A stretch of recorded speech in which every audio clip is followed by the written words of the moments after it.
Hello, it's Ian McAuley here, and I'm back with another sports interview. I've got the privilege and the pleasure today to welcome Ardoyne's Marathon man, John Ferrin. John won the Belfast Marathon twice and was All-Ireland cross-country champion. John, thanks very much for coming here today to speak to me. No problem. We'll get to all that later, but first of all, give our viewers a flavour of where you were born and reared. Born in the old district in Oakfield Street. The old days we played football in Mooney's, old building, Right. contractors. Well, that'd have been Fairfield Street. Fairfield, you were Fairfield, I was Oakfield. But you're 2 years younger than me, John. You're 41, I'm 41, so yep. same generation. But it was, all you did then was play football, like, you know, Right. you were a kid and you had nothing else to do but play football. There was no internet, there were no computers in them days, Right. and then again, money was tight. And, so you run with a pack, you weren't a loner, you weren't, you know... No, well, didn't- I played with the lads, Jim McGee, Jim McGee and Alan Davis and Barney Hughes and all them guys. And, Right. I played all but did. Kieran Mullen was a good mate of mine, and all but did was play football all day, you know. So how many was in your family? I have two brothers, and I was actually brought up with me and Danny, but the house was always packed, you know, Right. so it was, and there was always And cram. the house would have been a typical old Ardoyne type. Yes, 2 up, 2 down. you'd have got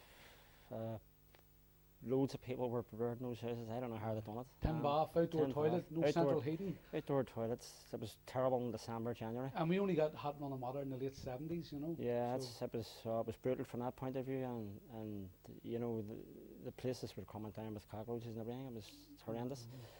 Did the troubles have any? The troubles were raging obviously at that time. Did they have any effect on you? It did, of course. You were affected. Like a Danny Barrett getting killed and things, and I mean, the army and the police, you really didn't like them for what they did to the people.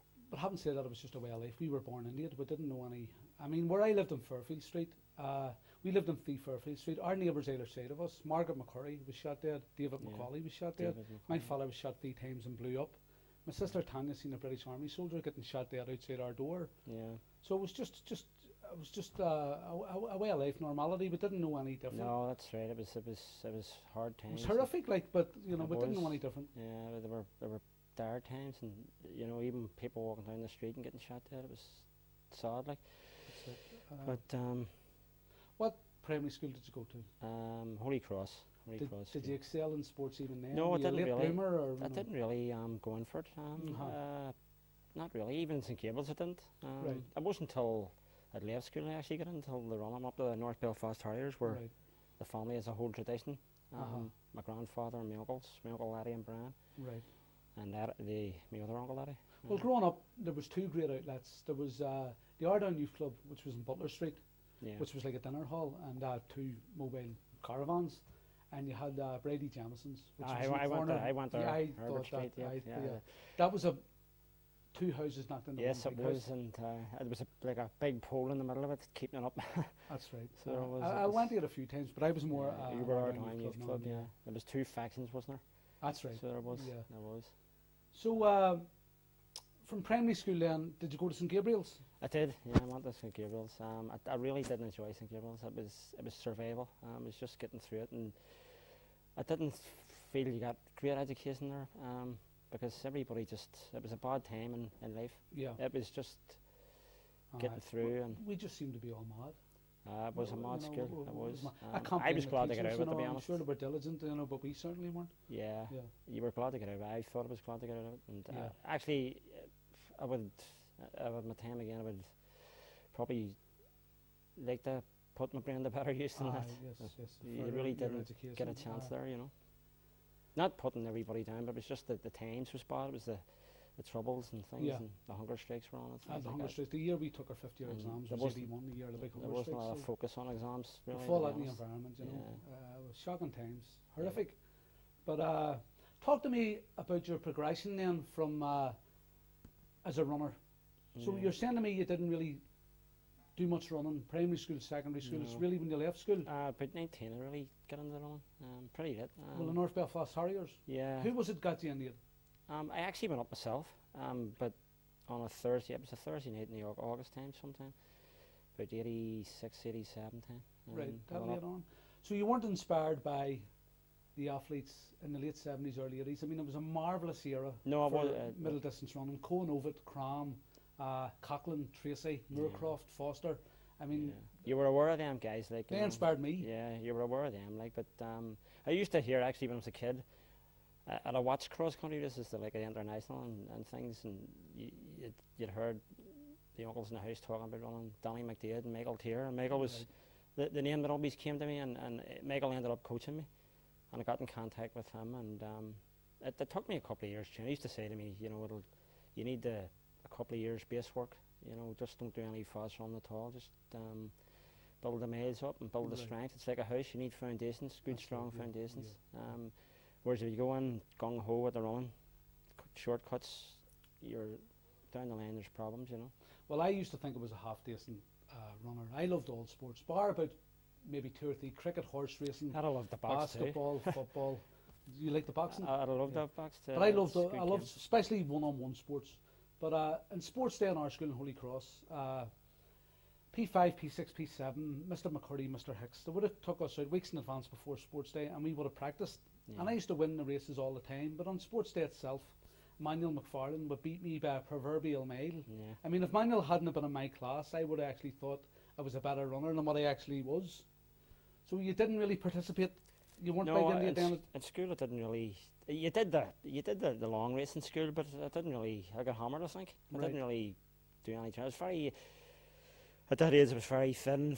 Probably didn't really do much. Right. So what age were you when you picked up the running then? I'd have been about late 19. That's very late on, isn't it? Late teens, early 20s probably. And I just, as I say, it took a couple of years and a lot of hard lessons and you know, people beating you and things. So the first time you entered was it the first time you entered the Belfast Marathon? You finished second.